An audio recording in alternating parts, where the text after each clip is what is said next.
Hi, Jonathan York, Bay Financial Partners, looking at investment markets. Really brutal sell-off in the US after the latest inflation data.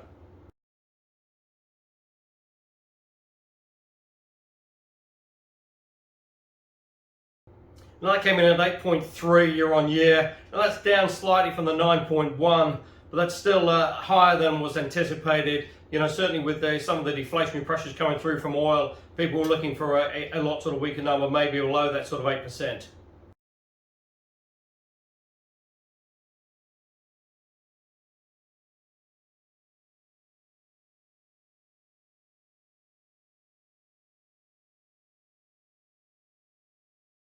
Now, what this is showing, obviously, is that inflation is a lot more sticky than first anticipated. And despite, let's say, the sort of falling energy costs, you've still got some pretty major inflationary pressures in the economy.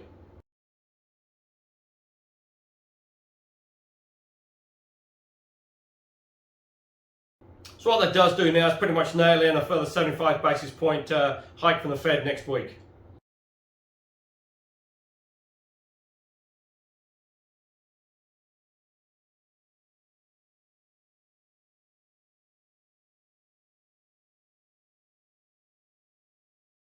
But then after that, it's just going to be very interesting because, certainly energy costs have been falling, and that does take a while for that to sort of filter through the economy. And, so potentially you could start to see some, some continued falling numbers in terms of the inflation print sort of coming through in November and December.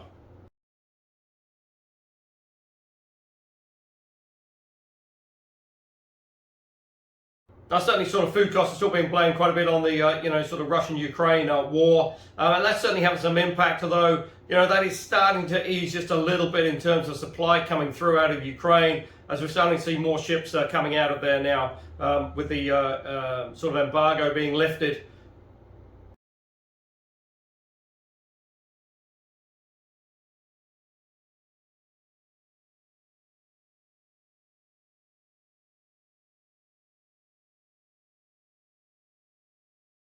However, given recent developments in Ukraine, with the Ukrainian forces now pushing back Russia sort of military back in the sort of eastern areas of Ukraine, it's just going to be very interesting to see what the Russian response is.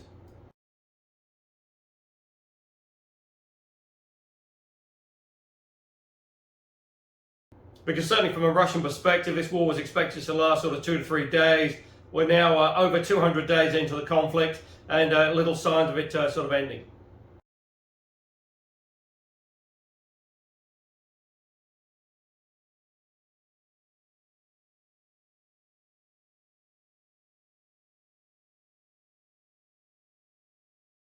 And that's a major humiliation for President Putin.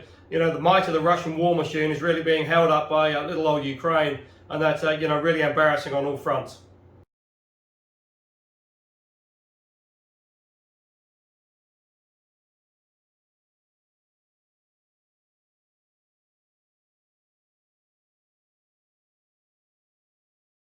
And so the worry is now, what will he do next to try and save face?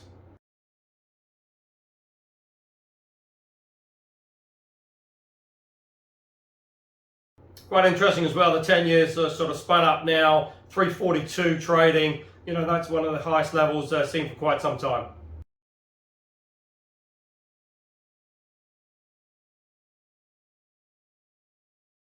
Now, oil has certainly come back, currently trading around 87 bucks a barrel. That's well off the highs, but it's just, as I say, sort of taking time for the to sort of lower oil prices to sort of filter through into the inflationary pressures.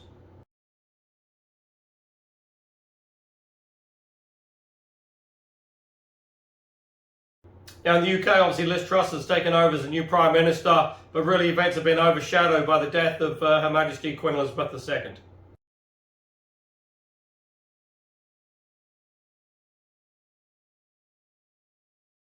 But in a strange way, there could just be the sort of catalyst that sort of helps sort of bind the country together and really does sort of reinforce its sort of unity and the way forward.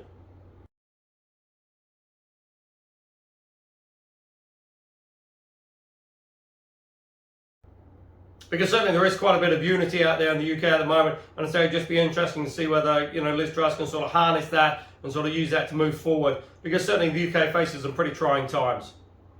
Just look at the British pound, that's trading one of its lowest levels for quite some time at a 114 against the US dollar.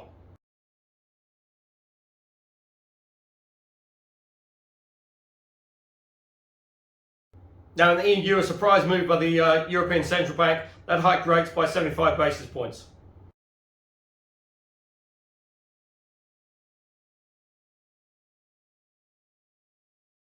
Really trying to grapple with the inflationary pressures going through in the Eurozone.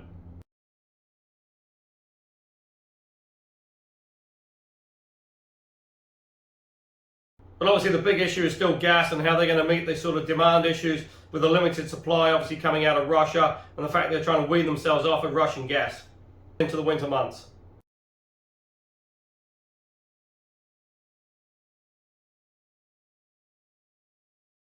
Now in Australia, GDP was much stronger than anticipated at 0.9. That gives a year-on-year of around 3.6.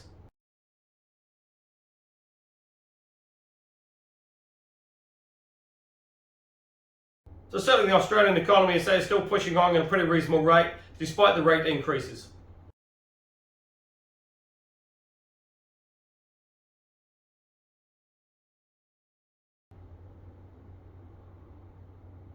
And obviously that's being buoyed by sort of resources and minerals and sort of demand for those, but also as well obviously tourists coming back into Australia and spending money.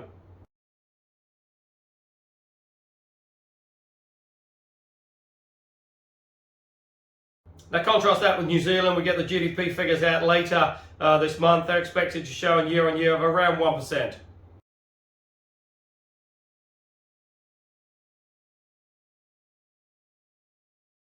So while that's avoided a technical recession, it's still not particularly sort of robust growth out there.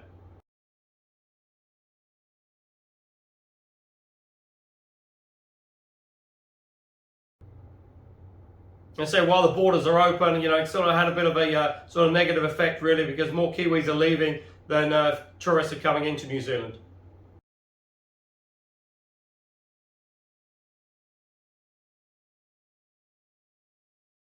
Also, the latest inflation figures were still pretty high.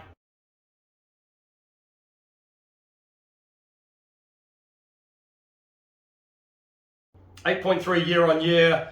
Food inflation for the last year was around 15%.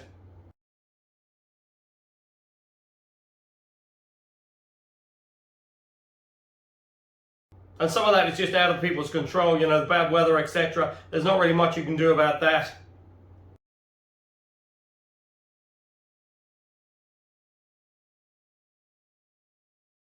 But obviously it still has a major impact on New Zealand household spending.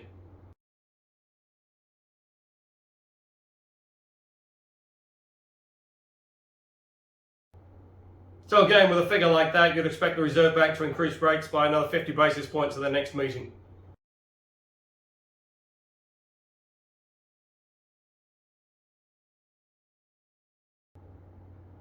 Now, on the positive side, global dairy was sort of up slightly, and that's going to give a little bit of encouragement out there to the dairy sector.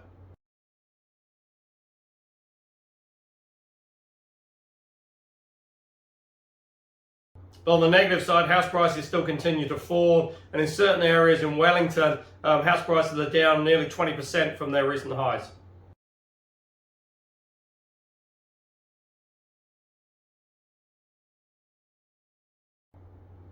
So it's going to be very interesting to see how it sort of plays through. On the again on the sort of slight positive side, we've got the first cruise ship coming into New Zealand in early October, and that sort of helped that now international borders are open and we are coming into the sort of the warmer months here in New Zealand. We will start to see more tourists coming through and spending money.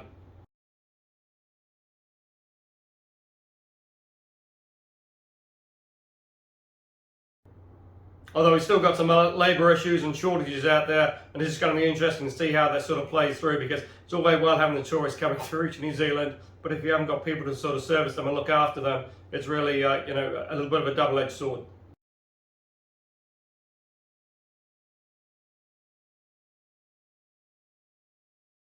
Now, obviously, with interest rates going up, it does sort of help in terms of sort of savers, sort of bonds, etc. But if you are looking for income options, go to the website www.bayfinancialpartners.co.nz for lots of interesting articles, and we look forward to speaking to you soon.